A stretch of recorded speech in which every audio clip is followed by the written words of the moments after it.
On va ouvrir un dossier qui aurait mérité une émission de la chute, qui aurait mérité une émission complète, mais je voulais en parler aujourd'hui parce que c'est dans le cœur de l'actualité et je me suis dit, si j'en parle pas aujourd'hui, demain le 24 décembre, 25, 24-25, on sera pas là, le 26, Maître Eolas, ça nous repousse loin alors qu'il faut en parler maintenant parce que je pense que nous ne sommes pas prêts, nous n'avons pas regardé où il fallait pour comprendre la manière dont Donald Trump voit ce nouveau mandat pour lui et pour la suite. Je pense qu'il y a vraiment une inscription dans se dire, voilà, on a repris le pouvoir pour 20 ou pour 30 ans et on a une vision à long terme. Je vais vous raconter ce qu'est cette vision et surtout d'où elle vient, preuve à l'appui. Et je sais que j'ai lu certains messages d'élus, entre autres au Canada, qui peut-être aussi n'ont pas les moyens de faire d'autre chose que simplement dire ah ah ah ah ah ah, tout ça c'est une plaisanterie, hein, c'est juste Donald Trump qui s'amuse, qui est en train de nous troll en parlant de 51e État, en parlant de gouverneur Trudeau. Je ne dis pas que Donald Trump va envahir et annexer le Canada dès demain, mais je dis qu'il a une idée derrière la tête. Je vais vous raconter quoi, et pas que avec le Canada, Panama, le Mexique et aujourd'hui le Groenland. Évidemment, il y a un point commun à tout ça. On va parler, donc on va ouvrir le dossier sur le Panama. Ça a commencé comme d'habitude par un tweet de Donald Trump, un tweet ou un Truth Social de Donald Trump, qui expliquait que les États-Unis ont un intérêt particulier avec le canal Panama, hein, qui est un lien essentiel à la fois pour le commerce, mais aussi militaire, pour éviter de faire tout le tour de l'Amérique du Sud. Et donc, Donald Trump précise qu'il y a cet intérêt pour le canal de Panama. Et donc, il dit, voilà, si il tombe dans les mauvaises mains, on l'empêchera de faire ça. Donc, si nous ne sommes pas... si mes intentions, on va y revenir, ne sont pas exaucées, on va reprendre le canal de Panama au complet. Donc, c'est la sortie de ce tweet-là, c'était samedi. C'est pas une déclaration de guerre, mais on n'en est pas loin. En gros, c'est de dire, ben, vous savez, vous êtes un pays indépendant.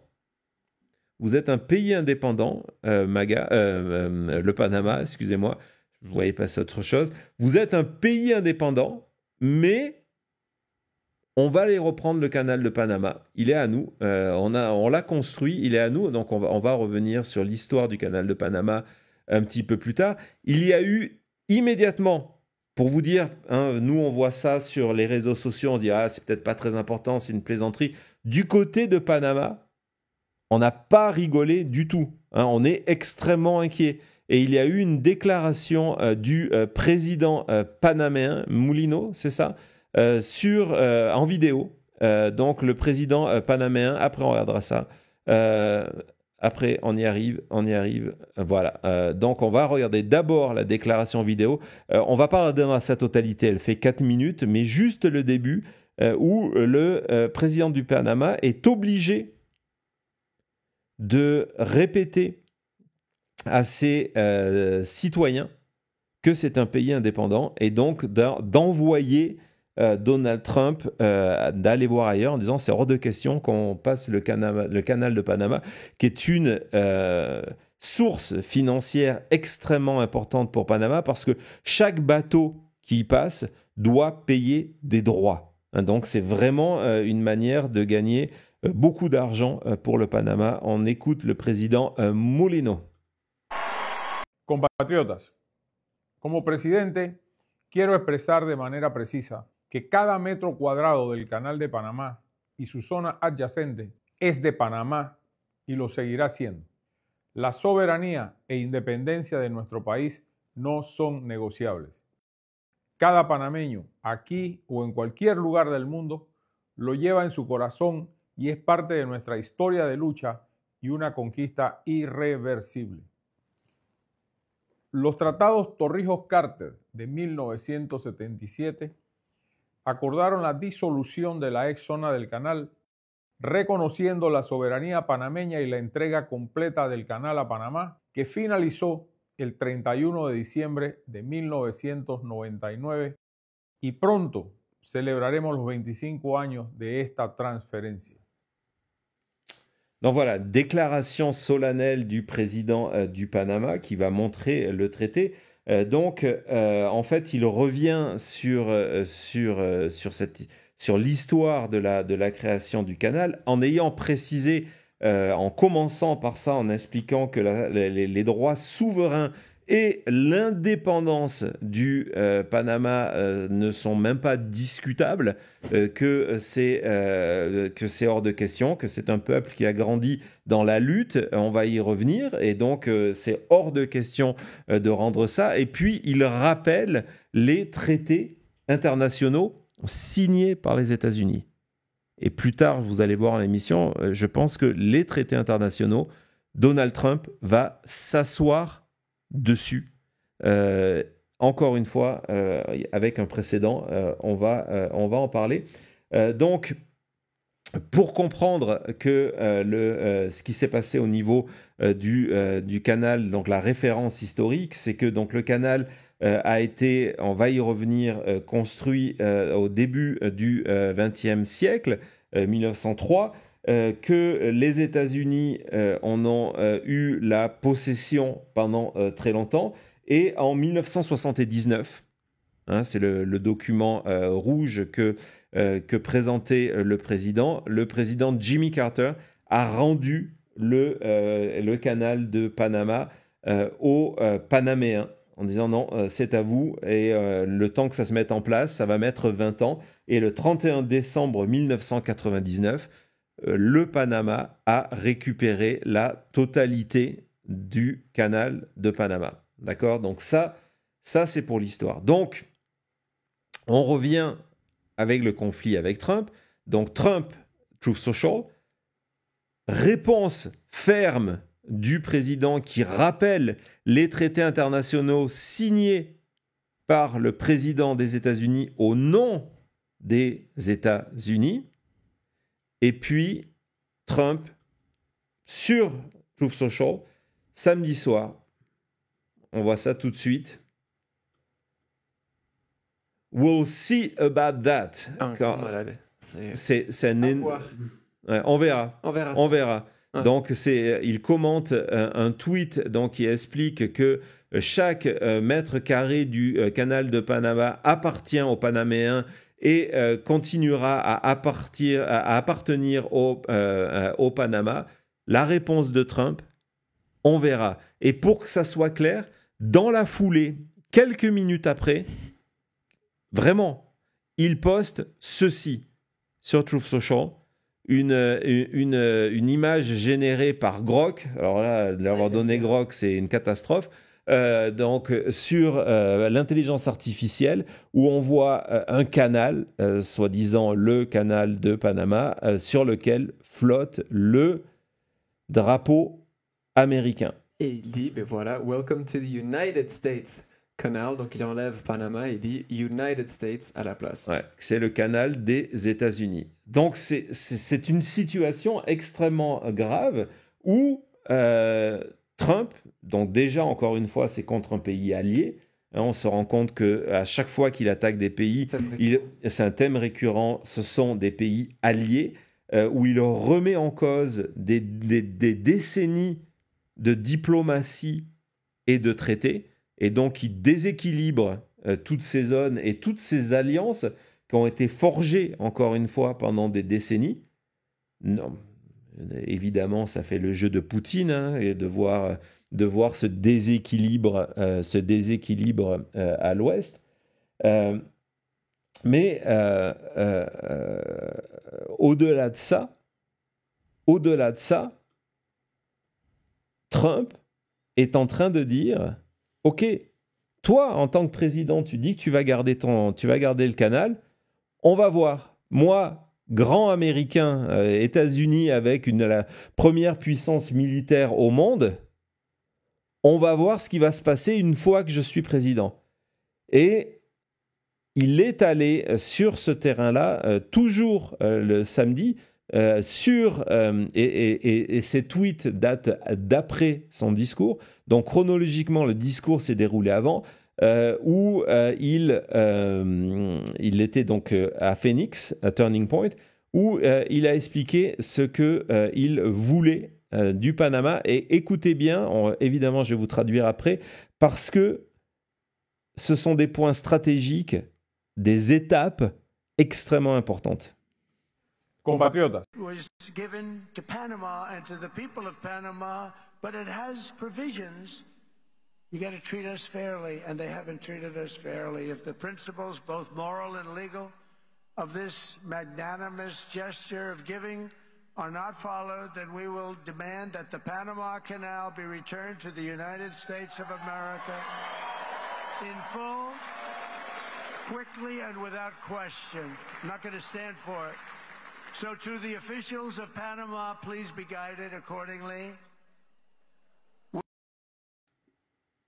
Donc il s'adresse directement au pouvoir à Panama, à la présidence, en disant faites ce qu'il faut. Et donc là, il dit en fait, il faut que vous baissiez les prix pour nous, Américains, lorsqu'on passe au Panama, au canal de Panama.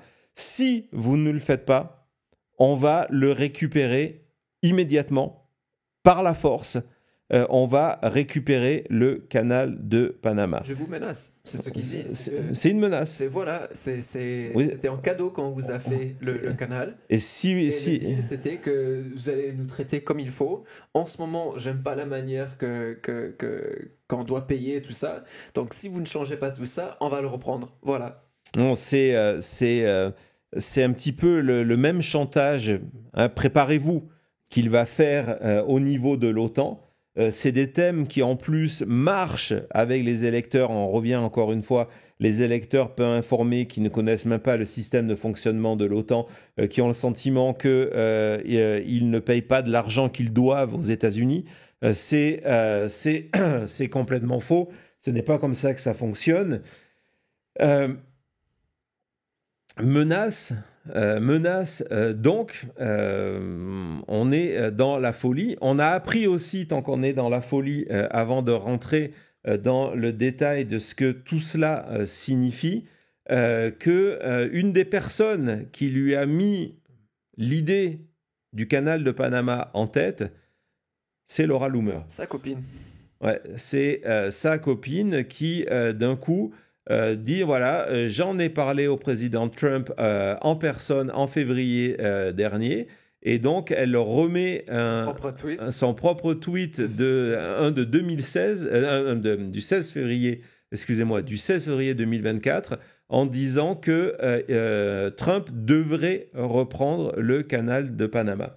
Alors, petite précision sur les prix du canal de Panama, parce que c'est là que vous allez voir souvent, lorsque on vous parle du prix de quelque chose qui arrive sur votre table, et entre autres en cas d'inflation, on oublie comment on est dans un monde interconnecté.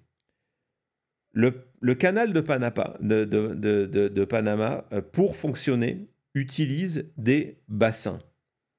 Et à cause de la sécheresse en 2023, une énorme sécheresse, donc dérèglement climatique, la plupart de ces bassins d'eau ne sont pas à leur niveau habituel. Et donc, Panama, pour faire face à ça, a dit on va limiter le nombre de bateaux parce qu'on n'a plus l'eau nécessaire pour permettre le même trafic habituel. Mais par contre, on veut gagner le même argent. que ce qu'on gagnait lorsque on avait 100% du trafic maritime qui passait. Donc, ce qu'on va faire, c'est qu'on va augmenter les prix pour le passage du canal pour ne pas baisser notre source de revenus. Et c'est comme ça que les prix ont explosé. Évidemment, à la fin, cette explosion des prix est passée aux consommateurs. Et c'est pour ça que les consommateurs américains, c'est une des raisons, vont payer plus cher certains produits. Et donc, Trump dit non, vous devez baisser les prix pour les bateaux de marchandises qui passent pour venir livrer des marchandises aux États-Unis. Donc, c'est vraiment derrière tout ça, c'est l'enjeu en plus de l'enjeu stratégique. Donc, Canada, Panama, le Mexique aussi. Alors, on en parle moins du Mexique, alors je pense qu'on va beaucoup plus en parler à partir de janvier, déjà avec les plans de Trump d'expulsion massive d'étrangers. Et puis parce que les informations qu'on a sur le Mexique sont déjà sorties assez tôt, après l'élection de Trump, et ont été noyées dans la masse lorsque les médias préféraient vous parler d'une gestion transactionnelle de Donald Trump, lorsqu'on voyait ces images d'un triomphe de Donald Trump avec justement la danse de Trump, etc. On était dans un autre tour. Le moral revient aux États-Unis.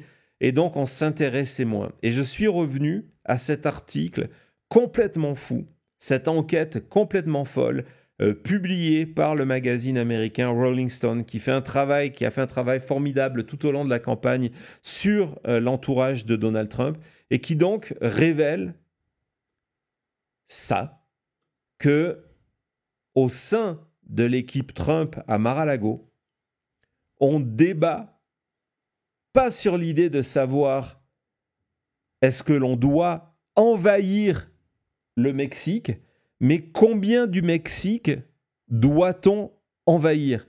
Est-ce que l'on doit juste aller sur les villes frontières et en reprendre le contrôle ? Ou est-ce qu'on doit, une fois qu'on y est, on doit aller plus loin ? Est-ce que cet envahissement du Mexique, c'est de prendre quelque part, en mettant un allié, le contrôle de la présidence du Mexique qui autoriserait une présence militaire étendue américaine.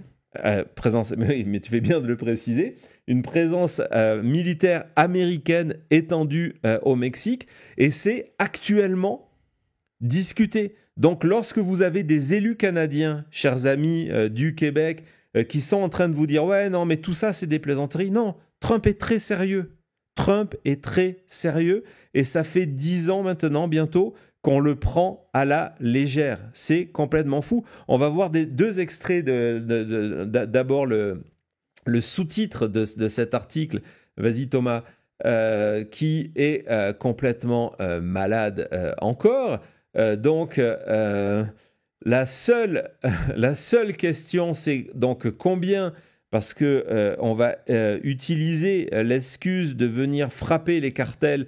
Donc, c'est de savoir combien cette frappe, cette réponse au cartel doit être massive ou pas. Donc, encore une fois, est-ce qu'on va plus loin que simplement les zones frontières ? Est-ce que c'est des frappes de drones ? Est-ce que c'est des commandos à la Sicario qui sont utilisés ? On va continuer dans les textes.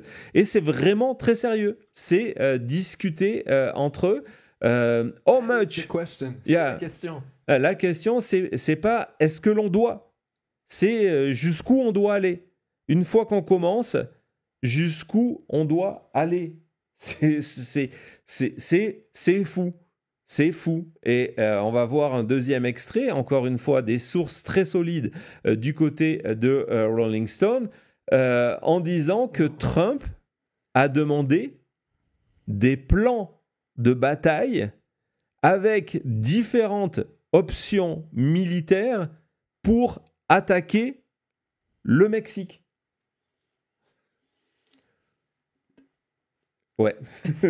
Thomas est sans mots. Non, mais qu'est-ce que tu veux que je te dise? C'est... Ouais, non. Et je vois le chat aussi qui craque, qui dit est-ce qu'on parle de Poutine ou est-ce qu'on parle de Trump? Est-ce que son plan donc pour relancer l'économie, c'est de se dire on va passer en temps de guerre? Non, mais...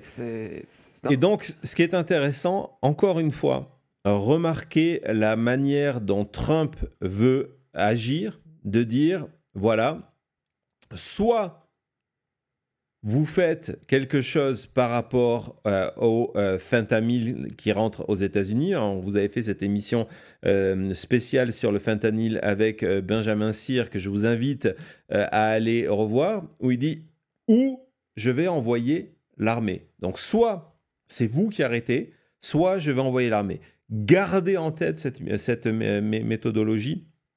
On va en reparler dans quelques minutes.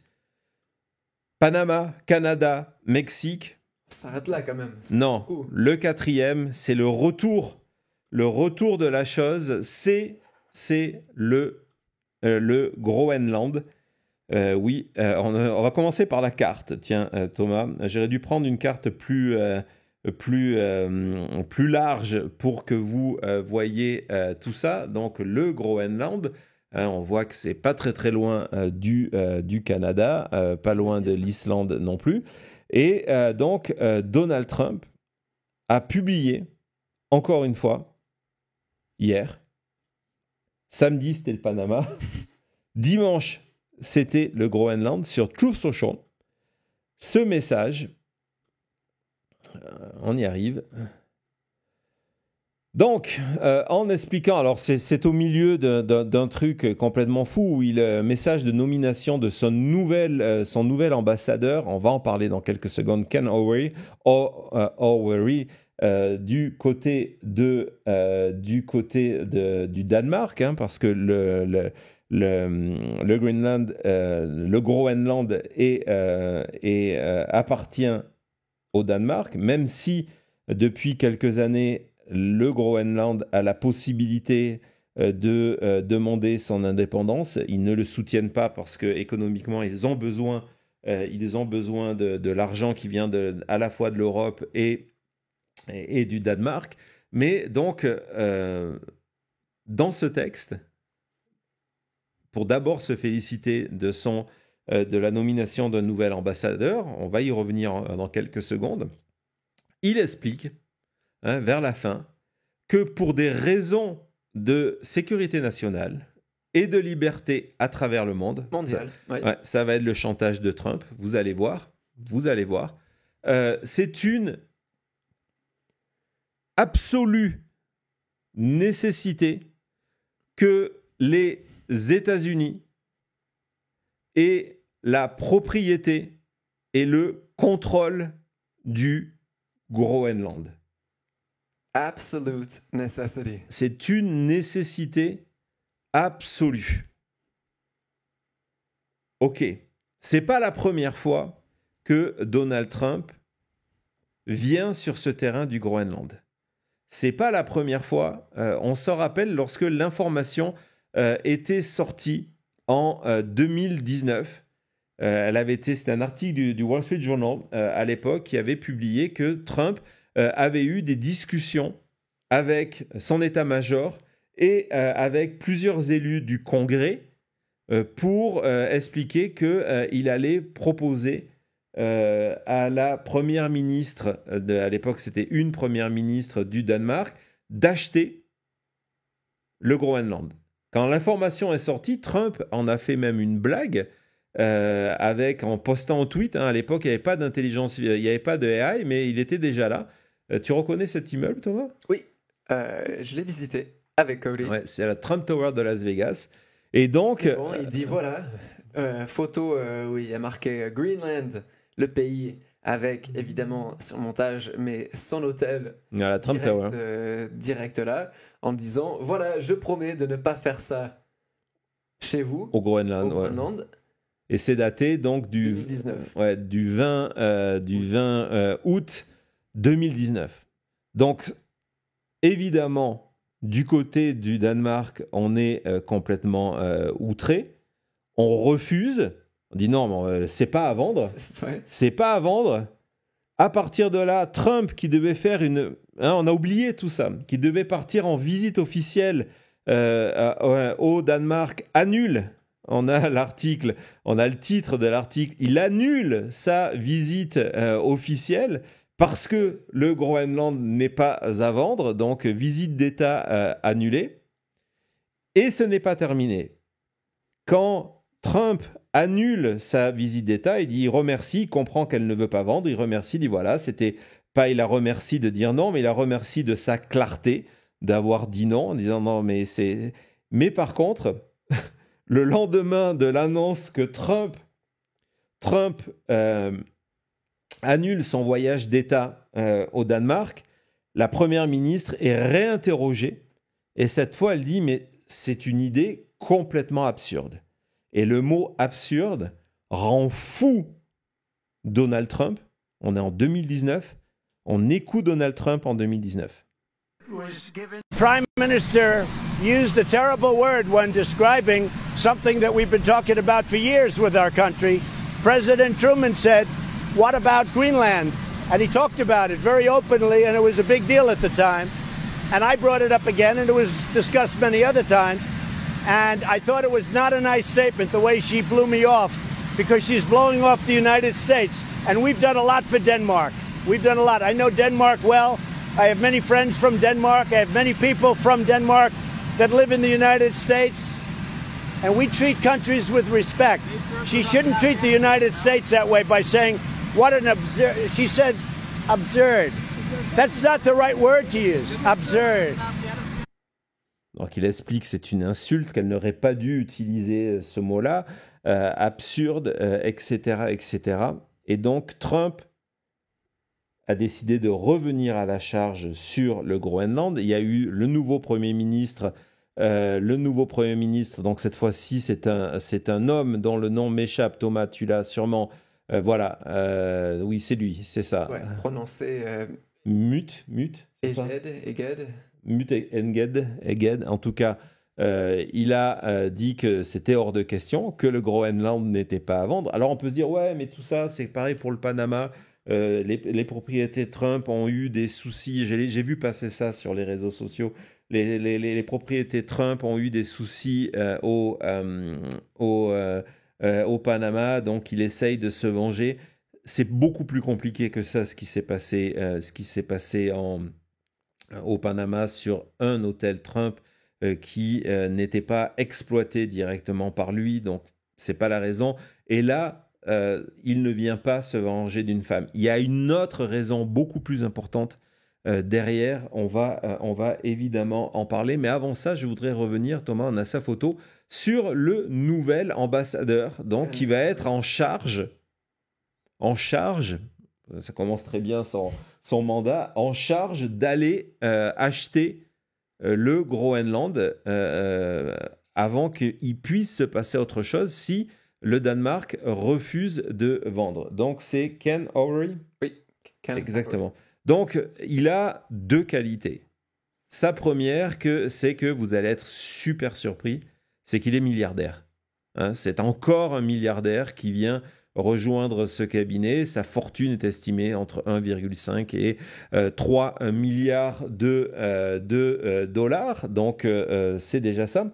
Mais surtout, c'est quelqu'un qui a un parcours extrêmement intéressant. Il est né au Texas et en 1997, c'est un élève brillant. Il va à Stanford où il devient le rédacteur en chef du Stanford Review, qui est un journal étudiant.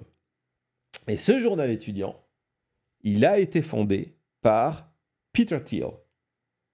Il a été fondé par Peter Thiel, et donc le monde est très petit. Il devient un ami de Peter Thiel, et lorsqu'il est diplômé, en 98, il rejoint Peter Thiel dans sa nouvelle compagnie. Et cette compagnie s'appelle PayPal. Et leur autre associé, c'est Elon Musk. C'est ce qu'on appelle la PayPal Mafia, la mafia PayPal. C'est Thiel, Musk et donc Ken Horry. Et puis, c'est pas terminé là. Donc, ils fondent PayPal, qui vont vendre après à Google, je crois, si je me rappelle bien. Et en 2004, il rejoint, après avoir vendu Google, après avoir été pendant un an, c'est lui qui a fait la transition entre l'ancien groupe et le nouveau. En 2004, il rejoint un groupe financier à San Francisco qui s'appelle le Clarion Capital. Et ce groupe-là, donc d'investissement, qui représente plusieurs milliards de dollars, a été fondé par Peter Thiel. Et puis, en 2005, il crée sa propre compagnie avec l'argent, entre autres, de Peter Thiel, qui s'appelle le Founder Fund, qui est aussi un fonds d'investissement, pour lequel un certain vice-président des États-Unis, J.D. Vance, a travaillé. Et dans ce Founder Fund, parmi les projets, il va être un des investisseurs, pas le premier, mais parmi les premiers investisseurs de Facebook.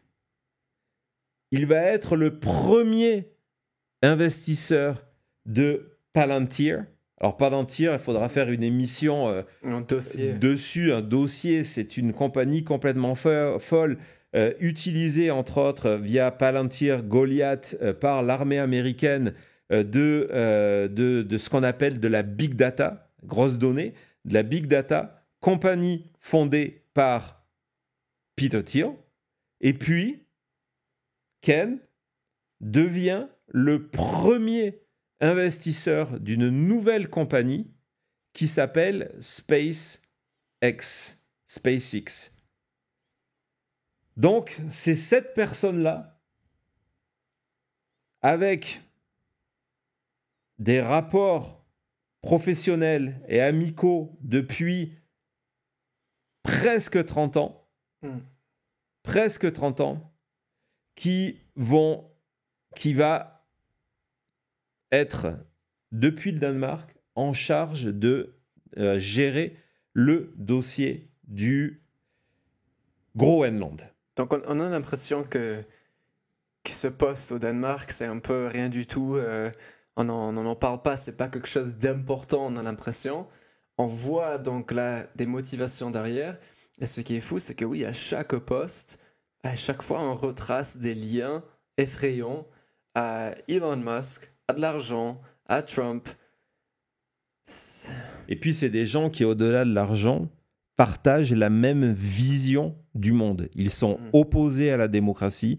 Ils sont persuadés que la population blanche est en déclin, qu'ils sont une population supérieure, hein, ce sont des suprémacistes blancs, je suis désolé, mais c'est le cas d'Elon Musk, c'est le cas de Peter Thiel, et donc ce sont ces gens-là. Donc effectivement, comme tu l'as dit, on pense que c'est juste un poste, on l'a vu quand il nomme son ex-futur, finalement ça s'est pas passé, belle-fille du côté, exactement, du côté de la Grèce, on se dit ouais voilà, c'est juste pour faire plaisir.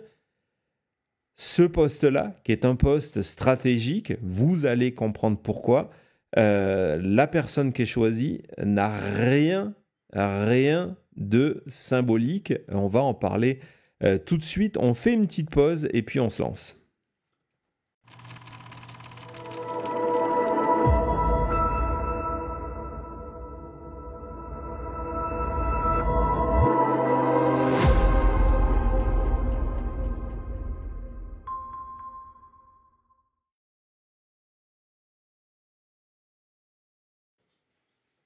Voilà, bonjour, bonsoir. Ça fait 45 minutes. Ça fait 2h10. Ouais, non, ça va être une longue émission. Hein, c'est les vacances. Donc voilà, et l'actualité est tellement riche. Et puis, on va avoir Cody. Ne quittez pas parce que vous allez vous régaler. On aura même un OC avant Cody. Hein. Un sacré casting, oui, c'est une mafia complète qui est en train de prendre le pouvoir.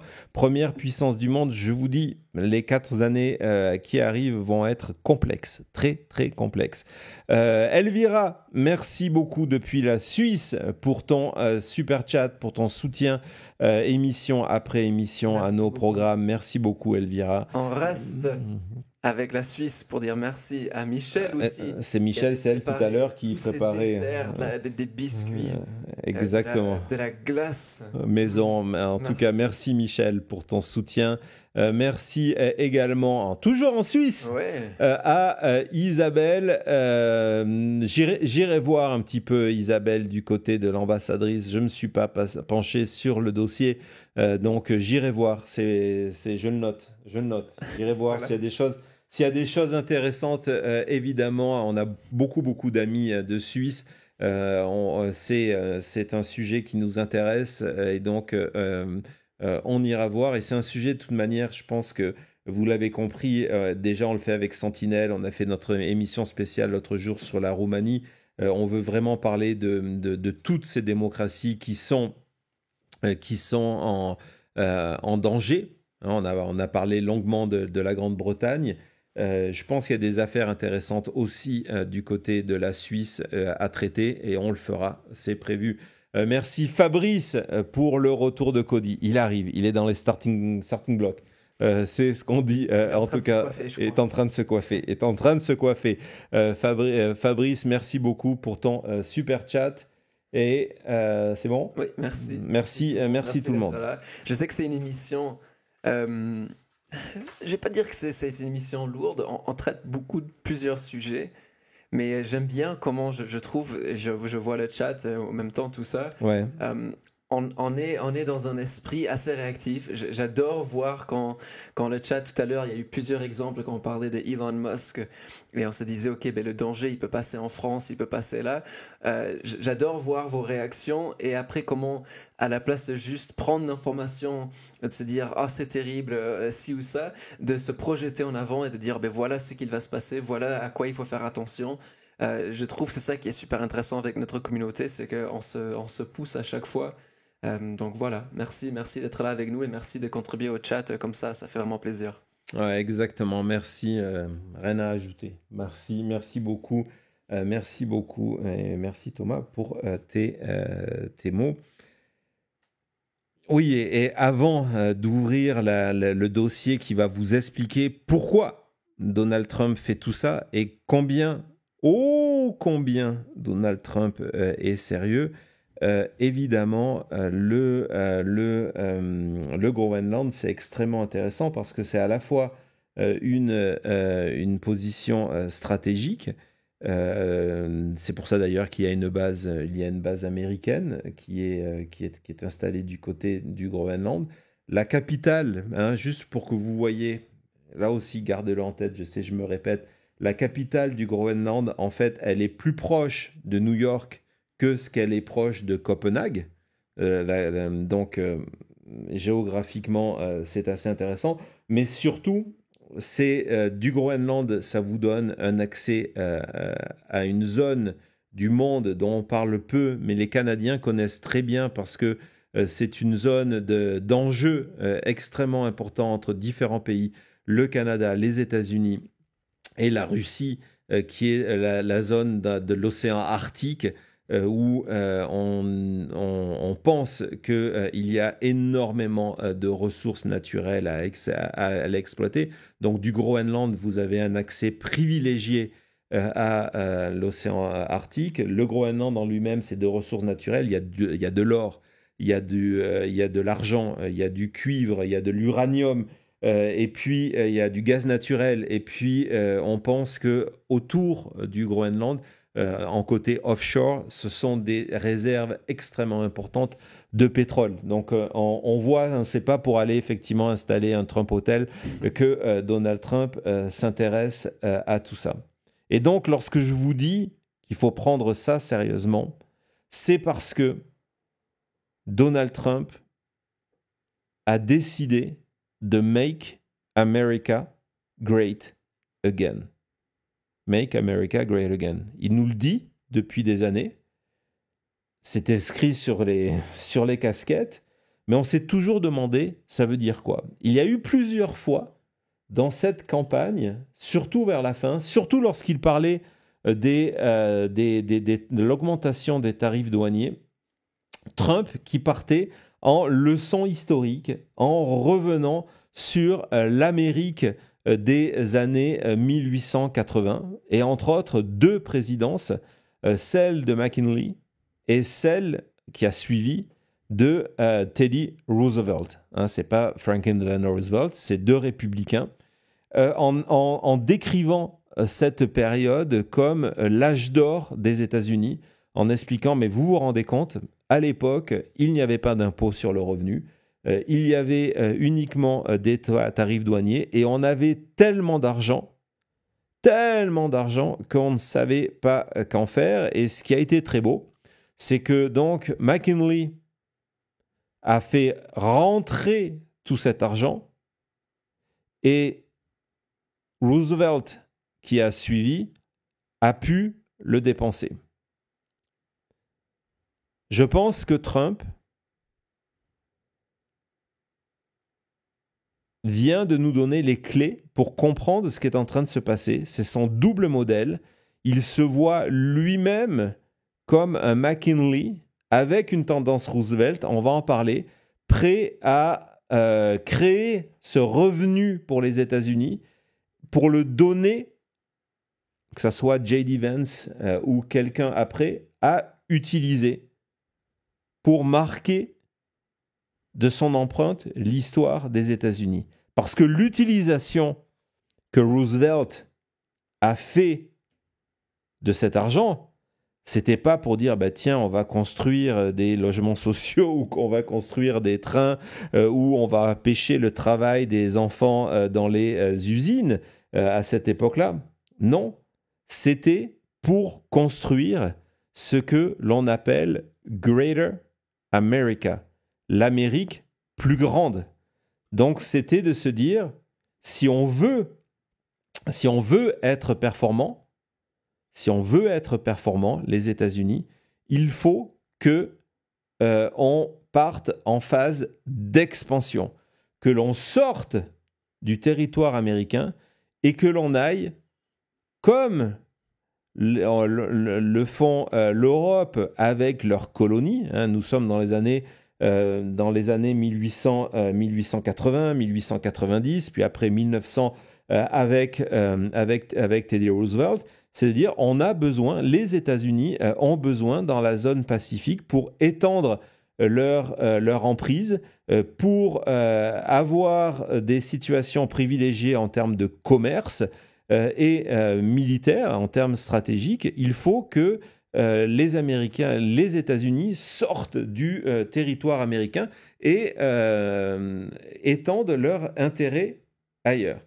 Tout ça, c'est un héritage de ce qu'on appelle la doctrine Monroe, et tout ça devient le sujet principal de conversation aux États-Unis à partir, en gros, de 1885. Il y a la publication d'un livre en 1885 qui est écrit par un pasteur qui s'appelle James Strong, dont on va voir la couverture. Et c'est un livre, lorsque vous le feuilletez, je suis allé le voir, il est disponible sur le site de la librairie du Congrès. C'est un livre extrêmement intéressant. Donc, notre pays, son futur possible et son avenir possible et la crise présente. Et ce qui est intéressant, c'est que dans ce livre de 1885, on voit, c'est une édition révisée qui est sortie quelques années après, il y a des points de discours que l'on peut placer aujourd'hui dans la bouche de Donald Trump et de MAGA. Au niveau interne, c'est par exemple de dire qu'il faut remettre la religion à l'école. C'est de se dire, tiens, le free speech, oui, mais pas pour les ennemis de l'Amérique. Et surtout, ce livre met en avant, et c'est un succès énorme à l'époque, hein, il est presque vendu à 200 000 exemplaires, c'est énorme aux États-Unis, c'est de dire que la nécessité, c'est de replacer l'homme blanc Hein, 1885, on est déjà, l'homme blanc est menacé. Donc l'homme blanc anglo-saxon, de le mettre en position de force dans l'ensemble du monde, parce que l'évolution de l'histoire fait que c'est une race qui, il y a le terme de race qui est utilisé, qui va donc triompher des autres. Ce sont des thèmes qu'on retrouve chez Donald Trump. Et il explique donc Strong que c'est une nécessité d'aller conquérir d'autres territoires dans la zone d'influence américaine. Donc ça, c'est le premier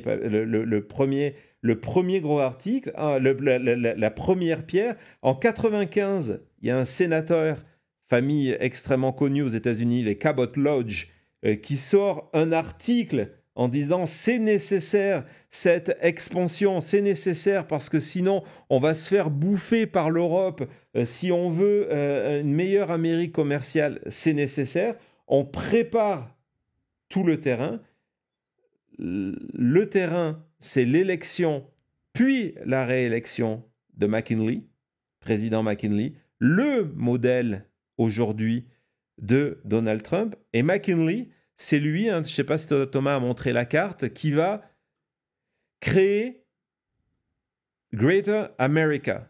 C'est-à-dire que il y a l'Alaska, on a vu, mais d'un coup, c'est aller installer l'influence américaine du côté de Cuba, du côté de la République dominicaine, les Philippines, différentes îles dans le Pacifique pour pouvoir être le pays numéro un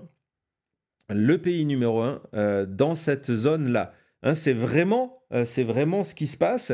C'est vraiment un thème de campagne. On revient maintenant, c'est-à-dire qu'on revient en 2024, mais c'est déjà le thème de campagne lorsque McKinley se présente pour son deuxième mandat, je pense en 1898, où le démocrate qui est face à lui dit « Moi, je fais campagne contre cet impérialisme et cette imposition des idées américaines par la force. » Parce que tout ça se fait par la force. Le meilleur exemple, c'est la manière dont les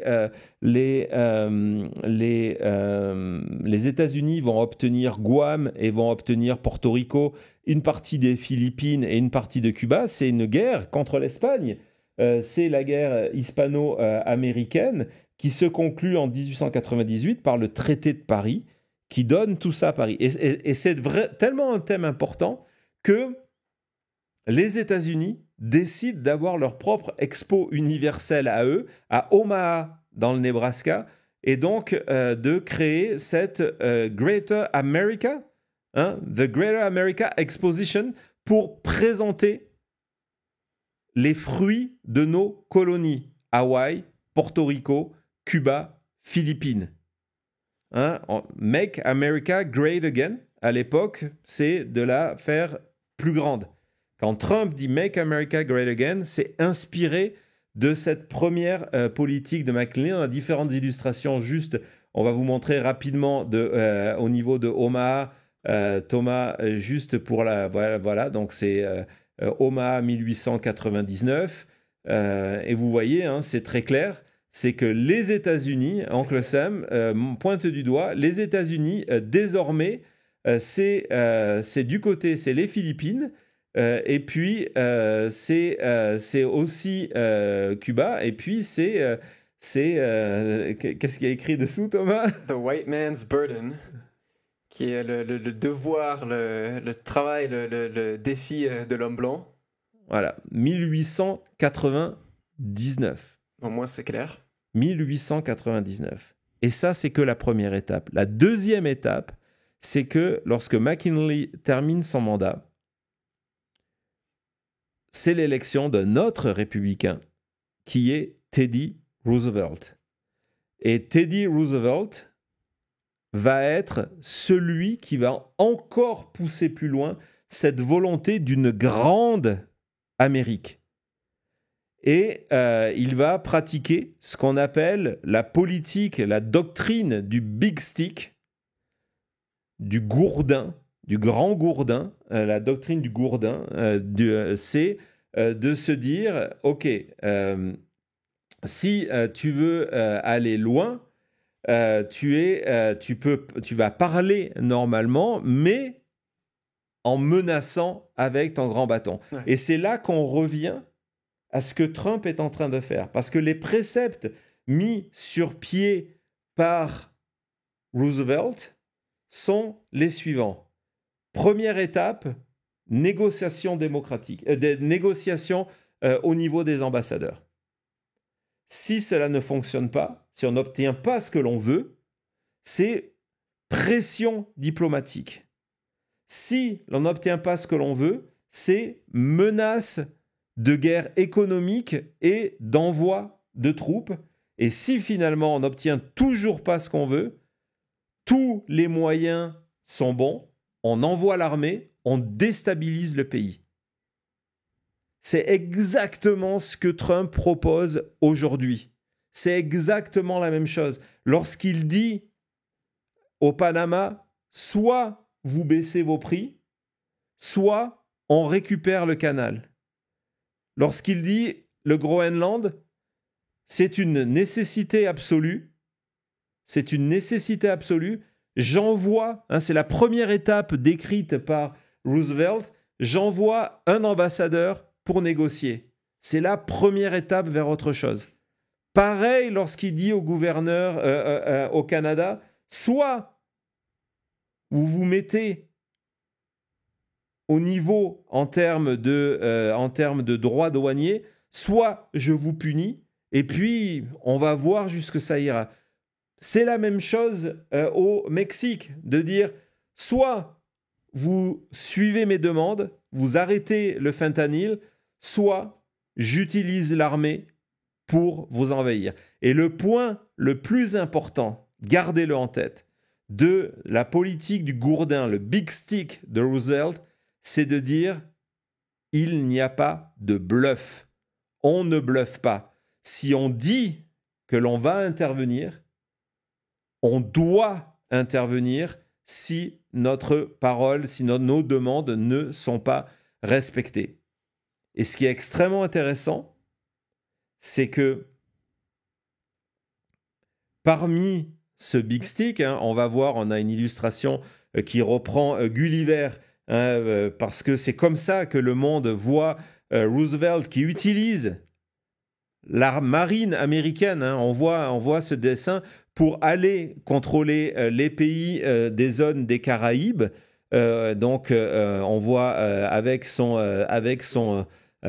stick, son big stick, en train de transformer, Son bâton. dans ce qui est écrit, transformer la zone des Caraïbes en bassin américain. Donc là, c'est d'aller récupérer Cuba, la République dominicaine et une partie du Mexique. On voit en disant, voilà, nous les côtes, on en a besoin. Donc, c'est cette volonté-là, c'est cette politique que veut mettre en place Trump. Et cette politique du bâton a été utilisée pour le canal de Panama. Donc je vous raconte rapidement, c'est mon côté Père Castor, il est tard, nous sommes ensemble, mais parce que l'histoire est complètement folle, c'est une illustration de la manière dont on peut utiliser cette politique du gourdin qui va s'appliquer tellement à Donald Trump. À l'époque, la province qui va devenir le Panama appartient à la Colombie. À l'époque, ça appartient à la Colombie. Et Roosevelt veut le contrôle de cette zone. Le canal vient d'être construit.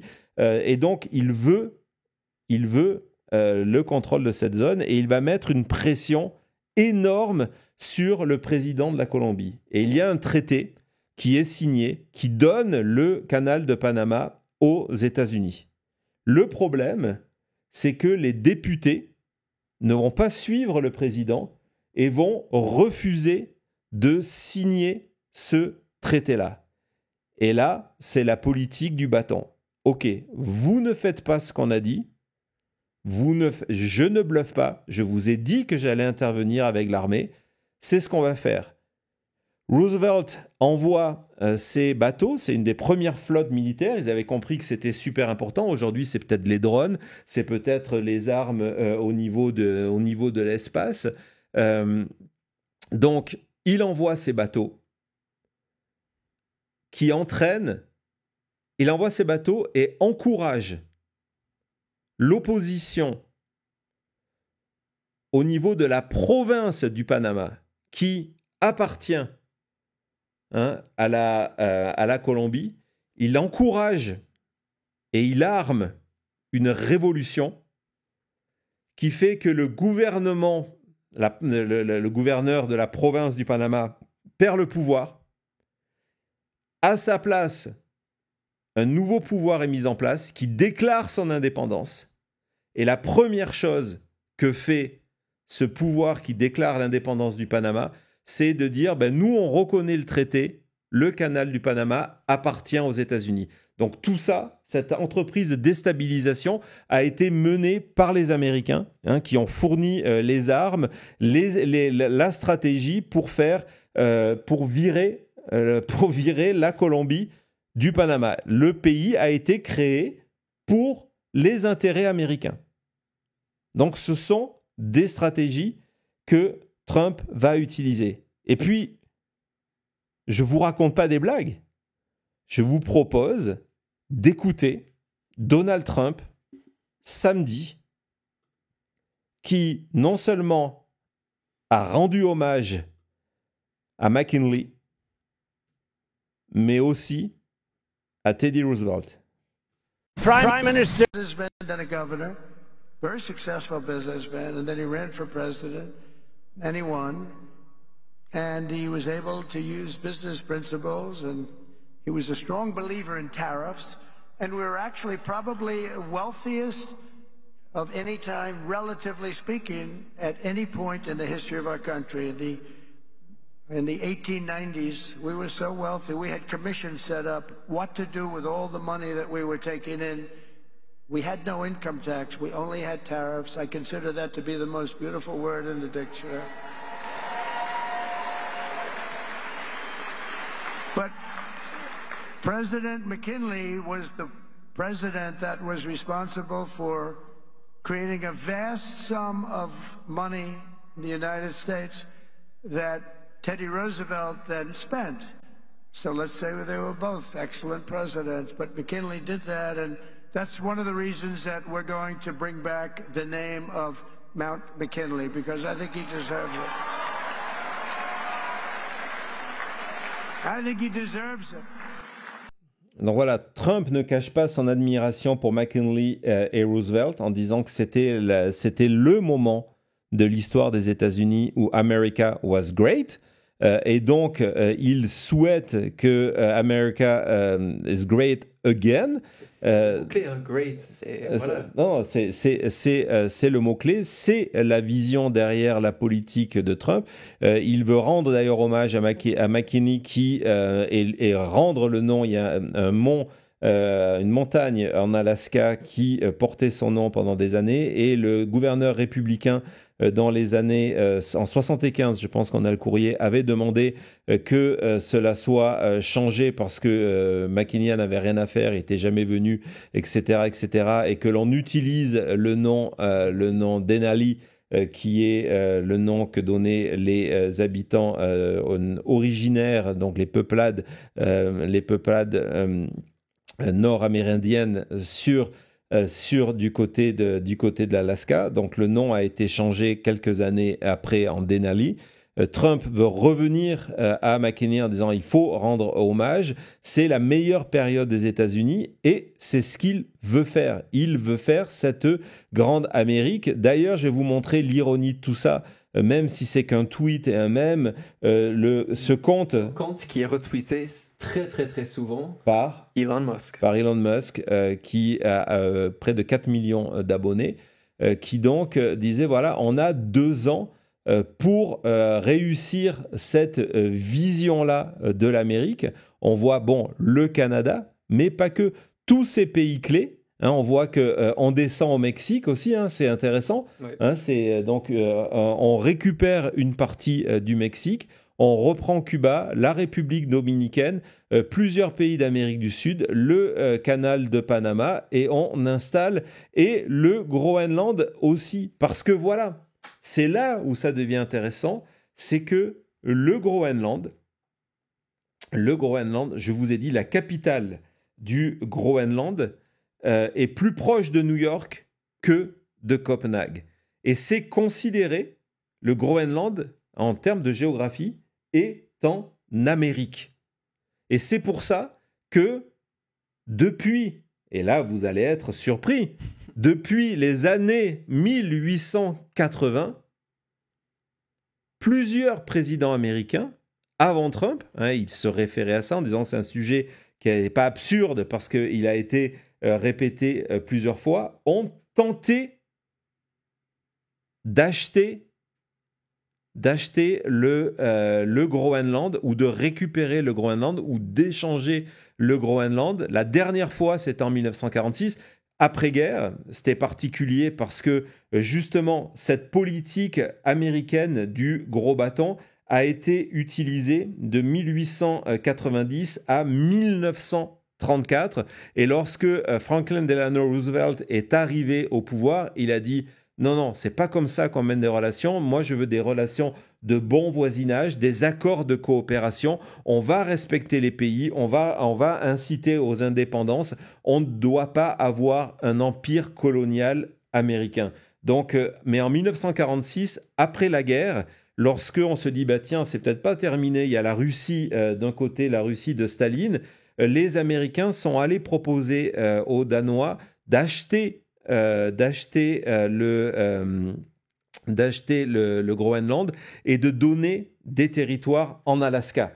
Donc, vous voyez, c'est vraiment important. Et donc, dans cette vision, lorsqu'on regarde tous les penseurs qui sont derrière cette vision de l'Amérique, Greater America, le Groenland a toujours fait partie de cette vision, en se disant, si on veut une Amérique puissante, il faut étendre les États-Unis. Le seul territoire américain, comme d'ailleurs Poutine pense la même chose avec la Crimée, avec l'Ukraine et avec d'autres pays, c'est il faut étendre nos frontières. C'est ce que veut faire Trump et c'est ce que va faire Trump. Je suis persuadé, je peux me tromper, mais je suis persuadé que cette émission, dans 1 an, dans 6 mois, dans 6 semaines ou dans 2 ans, vous direz, mais mon Dieu, c'est exactement ce qui est en train de se passer. Lorsque Trump fait ses tweets, ce n'est pas de l'humour. Il y a une vision derrière, la vision de Trump pour ramener la grandeur aux États-Unis, Make America Great Again, c'est cette vision de Greater America. Donc, c'est une vision expansive qui va au-delà des frontières. C'est ce qui est en train de se passer aujourd'hui et c'est pour ça qu'il fallait ce long contexte historique. Thomas, prends le relais, j'ai plus de voix.